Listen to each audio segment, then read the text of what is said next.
Classic Restos, proudly brought to you by Shannons. Sign up to become a member of the Shannons Club, Kenworth Trucks Australia, Pace Farm Eggs, and Dasmac, shipping your classic car from the world to your doorstep.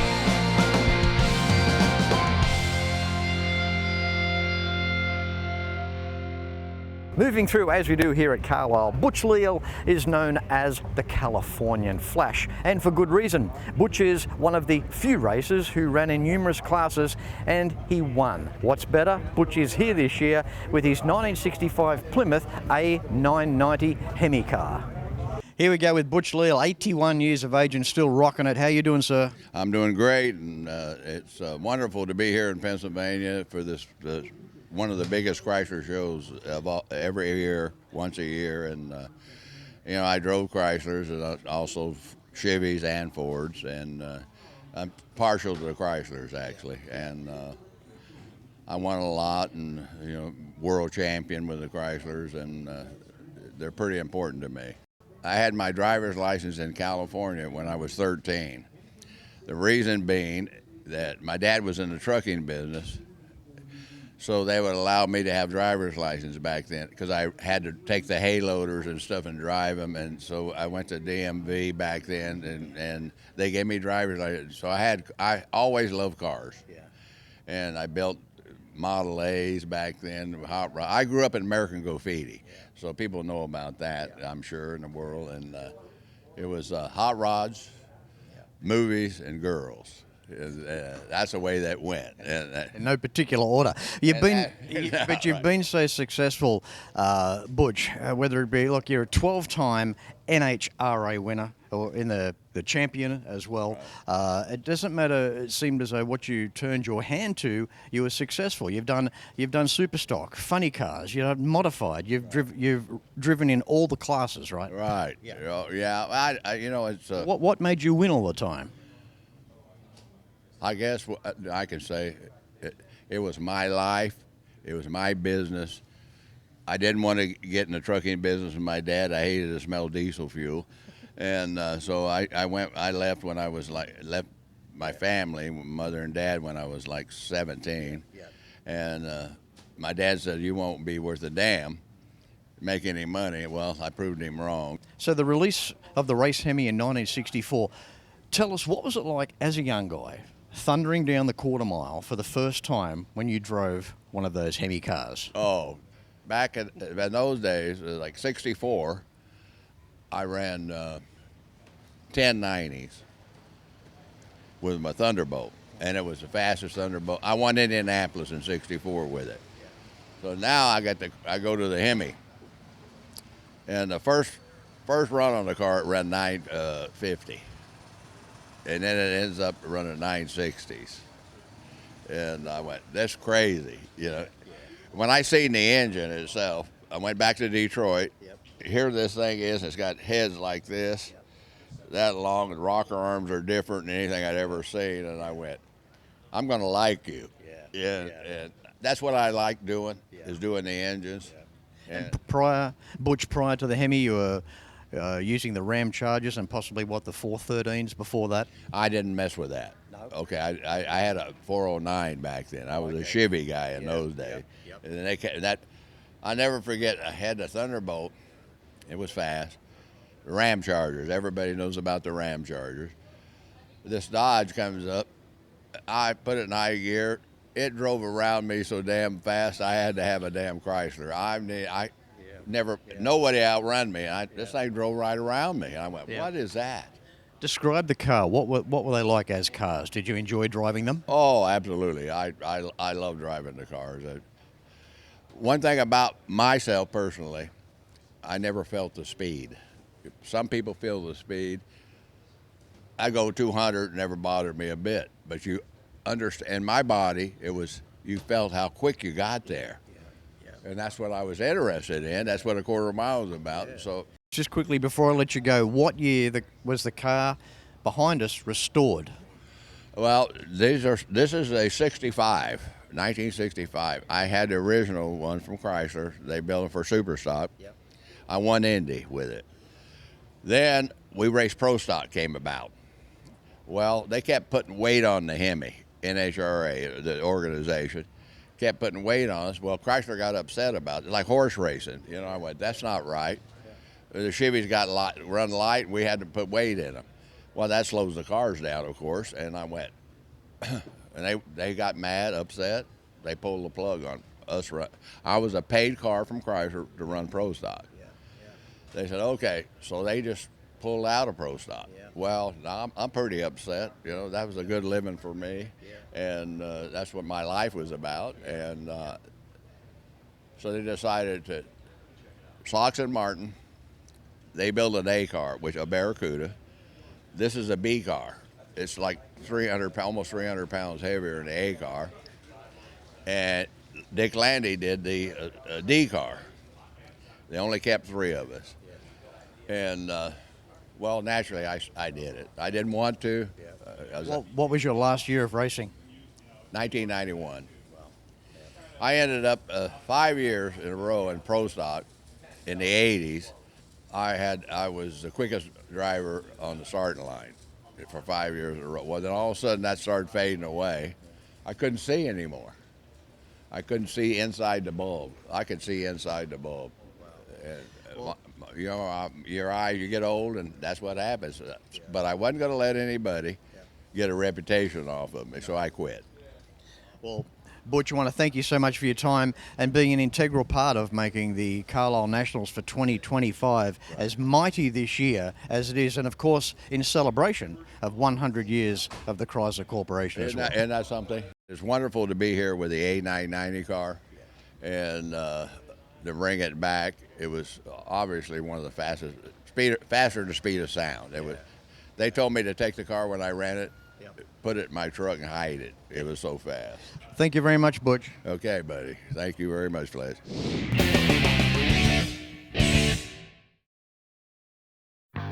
My life is hot rods, designing them, building them, and racing them. If you're into rods or customs, you'll know what I mean. It's all about passion, purity, and soul. Customs and hot rods like the SoCal Roadster is what we do. And insurance for cars like ours is what Shannons do. Rods, customs, and even your daily drive. Call Shannons on 134646. Shannons, insurance for motoring enthusiasts. Like us. Shannons shares our passion. If you have a classic or two, why not pick up the phone and give Shannons a call for a quote and a chat on 134646. And the Shannons Club awaits you. For more information, visit shannons.com.au and access Australia's largest automotive online hub. Well, we're up on the hill now at the fairgrounds here, 2025 Carlisle Chrysler Nationals. And of course, Chrysler played a big part in the World War II effort with their vehicles. We've got something very special behind us. How you doing, John? Very good. Nice to meet you, Fletch. Thank you for stopping by. Not a problem. Now, this tank behind us is very special. Would you like to tell us why? Well, it's very special not because of the variant, which is an M4A4, but it's the power plant that's in the tank.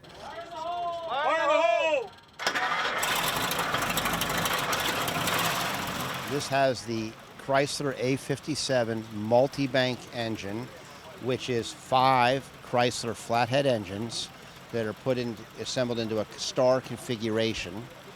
It was the most reliable tank engine in World War II, and it has developed the most torque at the lowest RPM, which is very important when you're trying to move 34 tons around. There's only 3 operational tanks that we know of in the world still with this power plant in them.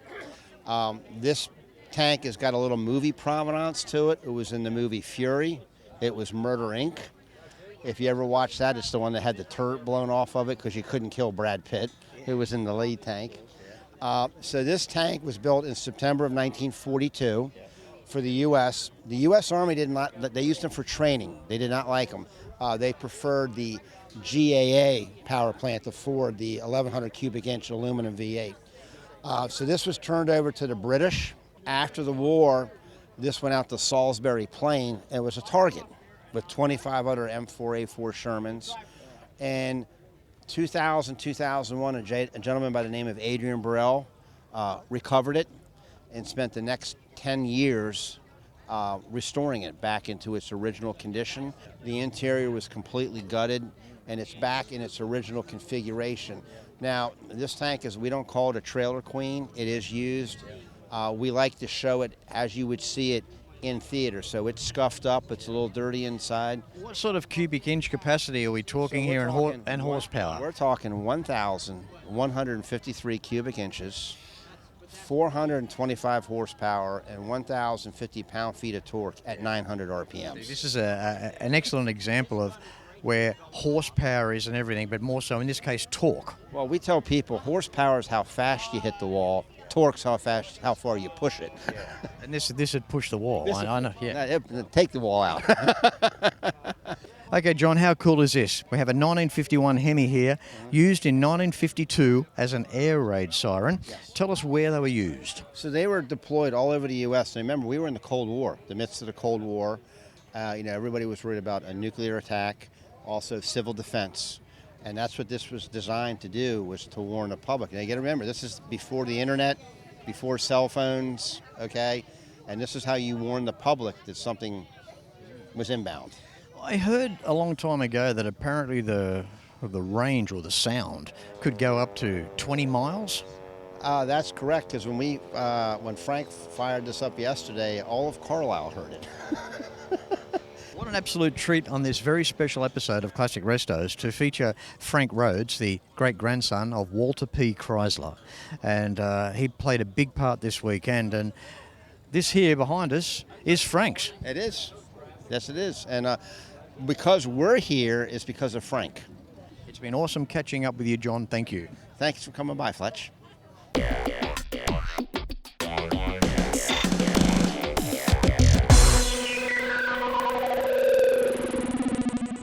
This year we celebrate America's Trans Am duo. It's the 55th anniversary of the AAR Cuda and the TA Challenger. And here inside Building Y are some of the country's finest examples.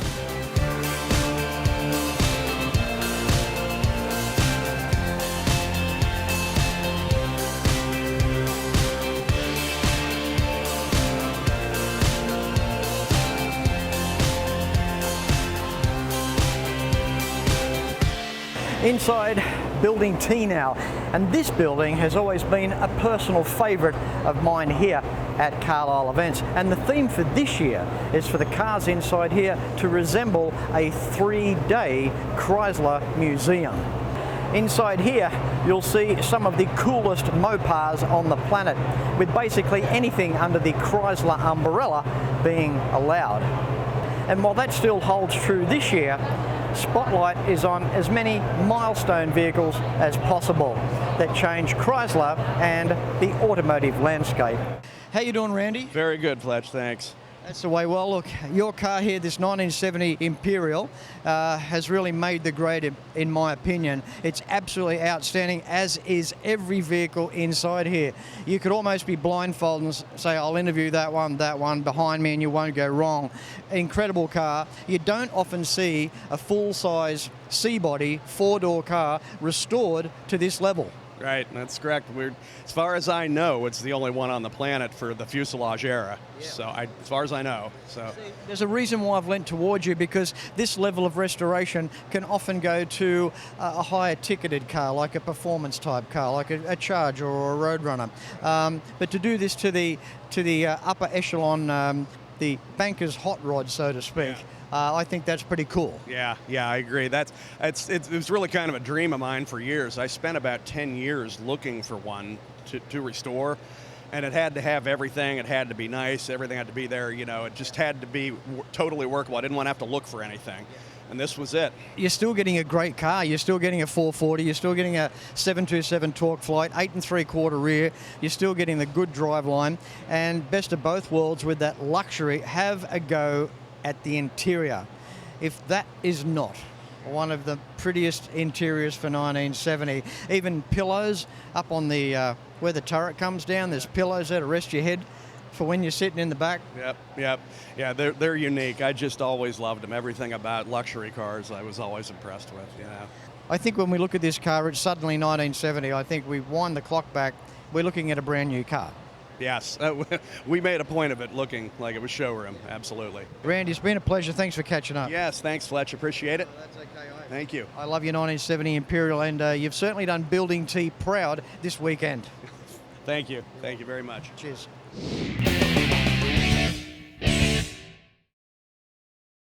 When I was a kid, I loved cars, still do. The 57 Cadillac Eldorado Brougham was the most advanced car in the world. Cost more than a Rolls. Hand-built with a stainless steel roof, cruise control, electric seats, and would you believe, air suspension. American iron. It's a passion Shannons understand. That's why they insure my daily drive, the caddy, my bike, even the house. Get a quote online or call 13 46 46. Shannons, insurance for motoring enthusiasts.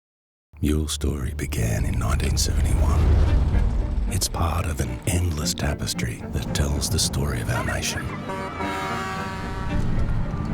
It connects innovators to artisans, forests to houses, from the largest of operations to the smallest of outcomes.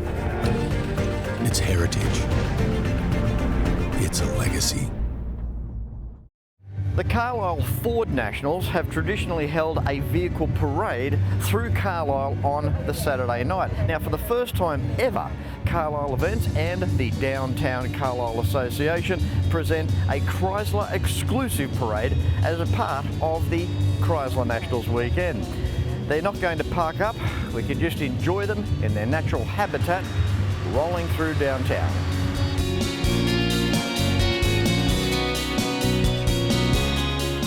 On the brink of dusk, the quaint town of Carlisle lends itself to the first Mopar cruise dedicated to the celebration of 100 years of the Chrysler Corporation. Led by local law enforcement, the beautiful township is so befitting for such a rolling event. It's not about the smoking of tyres, it's not about speed, it's about the rolling legacy of Chrysler bannered products, reflecting history that we must preserve. This was a very special year, the 2025 Carlisle Chrysler Nationals.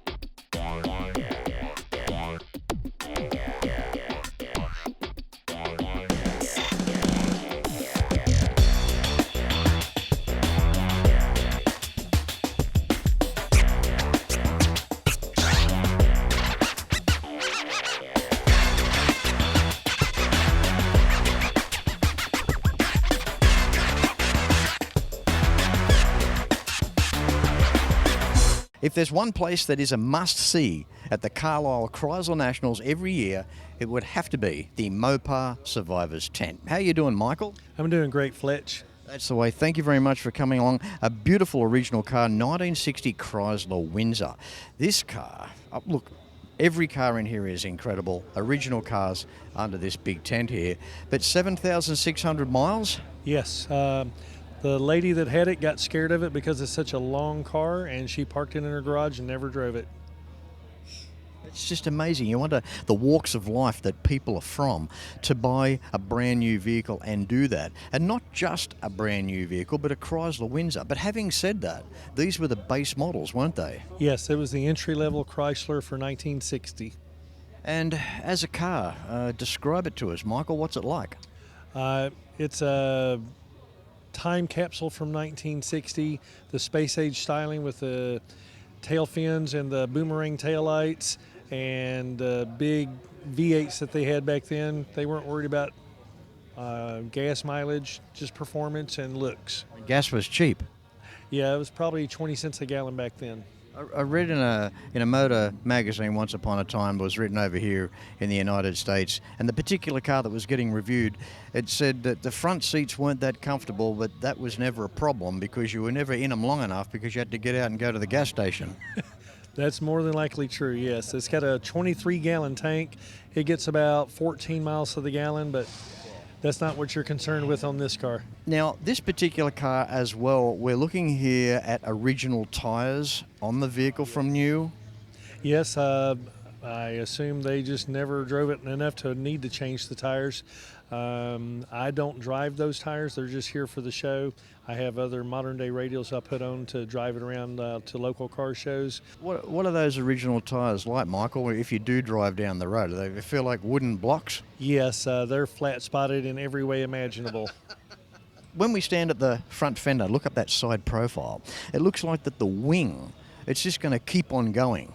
Yeah, the interesting feature on this tail fin, it starts at the front door of the car and goes all the way the length of the car, where most cars just had a tail fin tacked onto the end. This one's the integral part of the car. I love the embellishments too, the bling, the beautiful grille in front, and also on the trunk lid, the indent there of that golden badge. Now there's significance there. Tell us what that is about. The lion that's embedded into the trunk lid is indicative of the Golden Lion 383 engine that's in the car. It's a 2-year only engine.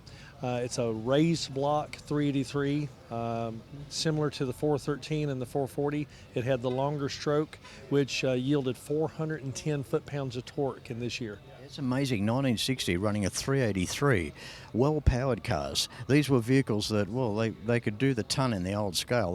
They were 110 mile an hour cars, 120 mile an hour cars. Easily, yeah. Now the car in its entirety, having not been driven, obviously reflects a beautiful interior. Have a go at this blue interior. It's like as though no one's ever sat in it. I don't think anybody's ever been in the back seat until I bought it. At least that's the way it looks. It looks untouched. Well, if they were on the back seat, it might have been a long time ago, Michael. What do you reckon? More than likely, yeah. And also, on these older cars, ashtrays everywhere. They assumed everyone was going to smoke, so the back seat has an ashtray, the front seat has an ashtray. It's interesting, too, going back to those V8 engines as well, how the 383 evolved, and they had names, like later on, you know, with the 440s, like TNT. Well, we had Commandos, and wasn't it interesting marketing times when engines had names? Yes, especially the Golden Lion. It just sounds powerful. Now, again, how many years did the Golden Lion engine run, Michael? I think only 2 years, 59 and 60. I'm not positive on that, but I'm pretty sure it was only 2 years.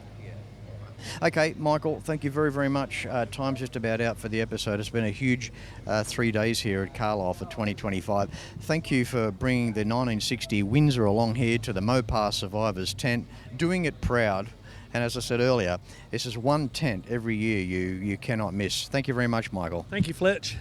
The 1960 Chrysler Windsor is a pristine example of American automotive heritage, boasting an impressive 7,600 original miles. Equipped with the rare RB383 Golden Line engine, this Survivor showcases the engineering prowess of Chrysler's design team. The factory original configuration includes power steering, power brakes and tinted glass, complemented by the distinctive Astrodome instrument panel. Riding on its original bias-ply tyres, this Windsor represents a time capsule of the 1960s automotive design, offering a glimpse into the era's automotive technology and styling. Its exceptional preservation and low mileage make it a remarkable find for collectors and enthusiasts seeking an authentic representation of mid-century American automotive craftsmanship. Well, that wraps up the 2025 Carlisle Chrysler Nationals here in Pennsylvania, United States of America. Of course, celebrating 100 years of the Chrysler Corporation. A record attendance this year reflecting over 3,200 Mopars on the show field. Legendary special guests, over 80 acres showcasing people and their passion. I hope you enjoyed it. Until next week, no matter where you're watching Classic Restos from, please ride and drive safe. I'm Fletch. Thanks for watching.